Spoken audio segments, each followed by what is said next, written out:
বিশ্বের সবচেয়ে জনপ্রিয় ক্রীড়া প্রতিযোগিতা ফিফা ফুটবল বিশ্বকাপ আর 2026 সালে এই টুর্নামেন্টে যুক্ত হতে যাচ্ছে নতুন ইতিহাস।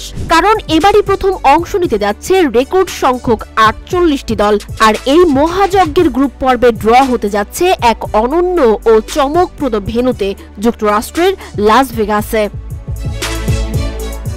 ESPN এবং মেক্সিকোর ক্রীড়া ভিত্তিক চ্যানেল TUDN নিশ্চিত করেছে 2026 সালের ফুটবল বিশ্বকাপের গ্রুপ পর্বে ড্র অনুষ্ঠিত হবে লাস ভেগাসে। তারিখ নির্ধারণ করা হয়েছে আগামী 5 ডিসেম্বর 2025। এবারের বিশ্বকাপে থাকছে মোট 48টি দল, যাদের ভাগ করে দেয়া হবে 12টি গ্রুপে। প্রতিটি গ্রুপে থাকবে 4টি করে দল। RICL TMX, যুগের পর যুগ স্থাপনা থাকে মজবুত।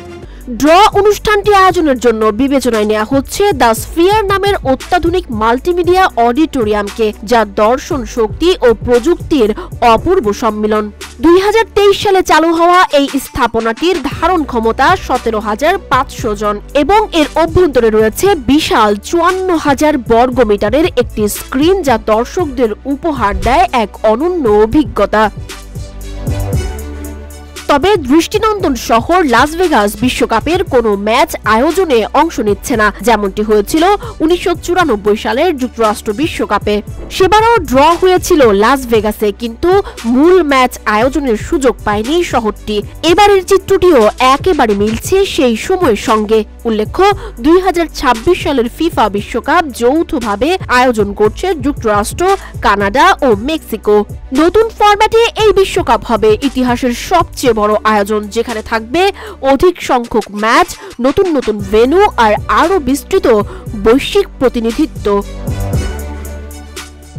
বিশ্বকাপের এই ড্র অনুষ্ঠান শুধু দল বিন্যাসের ব্যাপারই নয়, এটি হয়ে উঠবে একটি প্রযুক্তিময় সাংস্কৃতিক প্রদর্শনী। ফুটবল বিশ্ব যখন তাকিয়ে থাকবে লাস ভেগাসের দিকে, তখন গ্লোবাল ফুটবল ভক্তদের জন্য তৈরি হবে এক অভূতপূর্ব অভিজ্ঞতা।